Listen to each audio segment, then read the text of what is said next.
की हिम्मत थोड़ी सी कमजोर पड़ने लग जाती है। ये वही पड़ाव था कि यात्रा को 1 महीने के लगभग का समय हो गया। आज 15 अगस्त साथियों का ये आग्रह था कि मैं भी आपके बीच में आऊं और जिन सज्जन का ये है वो मेरा उनसे आग्रह कि इसको अपने कब्जे में कर लें। समय खराब है। उत्तर प्रदेश में ऐसी सरकार है कि कहां चोरी हो जाए, कहां लूट हो जाए, ये भी नहीं पता है। कभी कोई आपका यही चुरा ले जाए, इसका भी नहीं पता रहेगा। बाद में आप रोते फिरोगे। आज ऐसी सरकार उत्तर प्रदेश में है कि आदमी के आदमी चोरी हो जा रहे हैं। ये तो फिर भी ड्रोन है, ठीक है। इसलिए मैंने उनकी भलाई के लिए उन सज्जन को ये बात बताई कि आज तो आम आदमी नहीं, मेरे जैसे व्यक्ति पे भी सरेआम गोली चला के उसकी हत्या करने का प्रयास किया जाता है।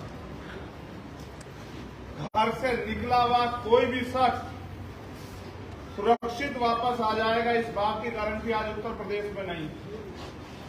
ऐसा माहौल जहां मुख्यमंत्री जी बड़े बड़े दावे करते हैं कानून व्यवस्था के, वहीं इस देश के शोषित वर्गों में स्पेशली चाहे दलित हो, पिछड़े वर्ग के हों, मुसलमान हो, आदिवासी हो, जैन हो, सिख हो, बौद्ध हो, ईसाई हो, महिलाएं हो, किसान हो, मजदूर हो, आज उनके हक अधिकारों पर डाका पड़ रहा है। इस डाके को रोकने के लिए जहां उत्तर प्रदेश में सब लोग चुप हैं और अन्याय को होते हुए देख रहे हैं, वहीं भीम आर्मी आजाद समाज पार्टी और कुछ ऐसे संगठन, चाहे वो किसान संगठन हो या मजदूर संगठन हो, वो इस हक की आवाज को, अधिकारों की लड़ाई को मजबूत करने का काम कर रहे हैं। ऐसे में वो सभी साथी जो साइकिल यात्रा में शामिल हुए, मैं उनका दिल की गहराई से धन्यवाद देता हूं।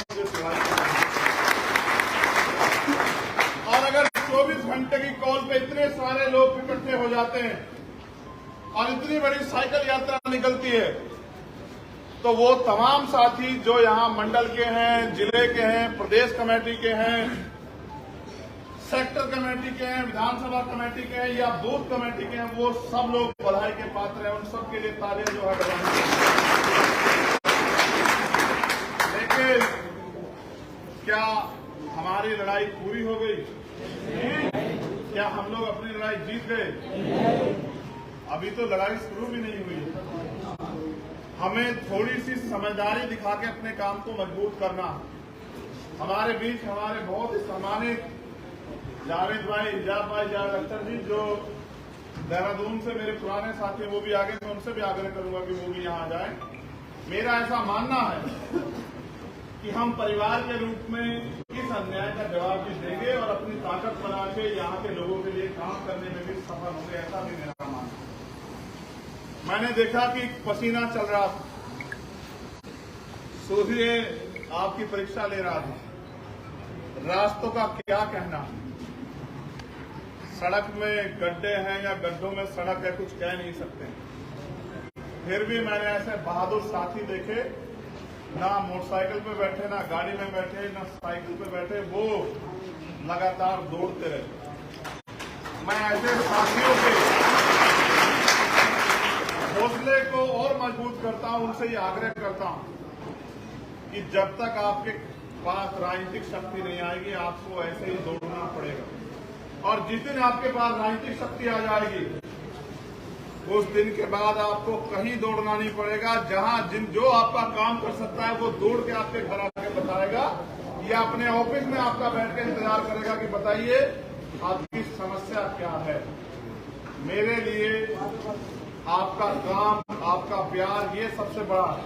इस मंच पर जो उपस्थित साथी हैं, हमारे सीनियर साथी बोकाडिया जी, हमारे डॉक्टर बजपाल जी, हमारे सम्मानित जिलाध्यक्ष जी, हरिओम जी, प्रशांत सागर जी, रोहित सागर जी, भाई महक सिंह जी, भाई रजत जी, भाई साजिद जी, अमित कसाना जी, ओमपाल जी, हमारे नवनियुक्त चेयरमैन भाई रवि चौधरी जी, और इस मंच से इधर भाई राजन हो, भाई भीमसेन जी हो, भाई विवेक जी हो, भाई धर्मराज हो, और हमारे मंडल के अध्यक्ष उपेंद्र राणा जी और तमाम वो साथी जिनका नाम मैंने नहीं लिया, चाहे वो ललित है कोई, वो अपने आप को ज्यादा प्यारा समझना, इनके तो नाम मैंने इसलिए लिए कि आप लोग इनको जान जाओ, जिनके नाम नहीं लिए उनको तो आप लोग ज्यादा बेहतर जानते हो। तो मैं सभी साथियों का धन्यवाद करता हूँ। गर्मी बहुत है, मैं आपसे जो भी कहना चाहता हूँ, हमारे किसान यूनियन के साथी बैठे हैं उनका भी बहुत बहुत धन्यवाद। लेकिन मैं उनको भी ये कहना चाहता हूँ कि हर सरकार के आगे आप दफ्तरों में फाइल लेके खड़े रहते हैं। सरकारें बदलती, आपकी समस्याएं नहीं बदलती।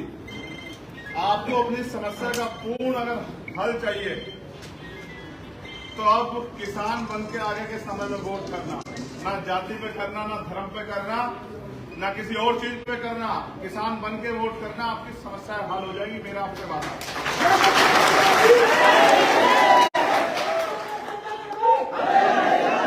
मेरा संदेश के तौर पे आप साथियों से आग्रह है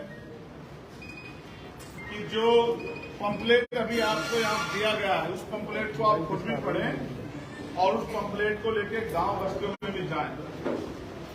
जब आप गरीब की औलादे जाके काम करने, मेहनत करने काम करेंगी, अपनी ताकत बनाने काम करेगी, तो इस क्षेत्र में जो पैसे वाले लोग रहते हैं, ताकतवर लोग रहते हैं, वो आपका रास्ता रोकने का काम जरूर करेंगे। और क्योंकि वो साजिश कर सकते हैं, आपके आगे मेहनत नहीं कर सकते, आपकी मेहनत का मुकाबला नहीं कर सकते, उस समय आपकी समझदारी ही आपको आगे बढ़ाएगी।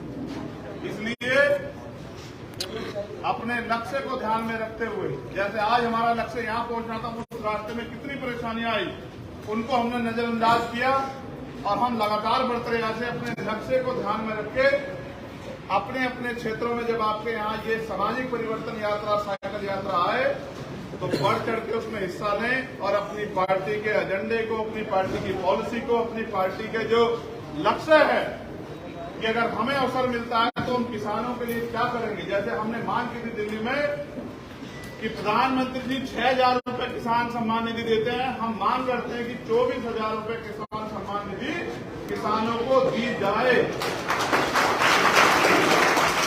जैसे हमने ये मांग की कि इस देश में 52% पिछड़े वर्ग के लोग रहते हैं,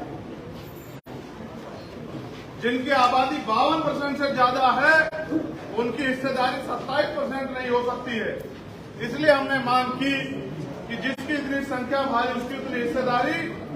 इस बात को ध्यान में रखते हुए 52% लोगों को, उनको भी उनकी हिस्सेदारी देने का सरकार काम करे। उसके साथ साथ मैं किसान भाइयों से पूछना चाहता हूं, क्या मुफ्त बिजली मिल रही है? क्या किसानों की आय दोगुनी हुई? क्या नौजवानों को रोजगार मिला? क्या महंगाई कम हुई?